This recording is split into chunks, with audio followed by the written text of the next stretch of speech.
சில படங்களில் volt songs எடுத்து ரீமிக்ஸ் பண்ணி அந்த பாட்டுக்கு திருப்பி நம்மள வைப் பண்ண வச்சிருப்பாங்க. அப்படி நம்மள வைப் பண்ண வச்ச சாங்ஸ் பார்க்கலாம் வாங்க. குடியிருந்த கோவில் படத்தில் வந்து இந்த சாங்க மொட்டை சிவ கெட்ட சிவ படத்தில் அம்பரீஷ் கணேஷ் இப்படி ரீமிக்ஸ் பண்ணியிருப்பாரு.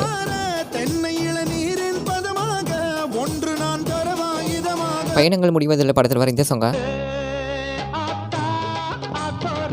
மலைக்கோட்டை படத்தில் மணி சர்மா இப்படி போட்டிருப்பாரு. எட்டுப்பட்டி ராசால வர இந்த சாங்க மார்க்காண்டியன் பட ட்ரெய்லருக்காக ஜிவி பிரகாஷ் இப்படி போட்டிருக்காரு. மைதிலி அன்னைக்கு அதிலி படத்தில் வர இந்த சாங்க மன்மதன் படத்துக்காக யுவன் இப்படி ரீமிக்ஸ் பண்ணியிருக்காரு. சொர்க்கம் படத்தில் வந்து இந்த சாங்க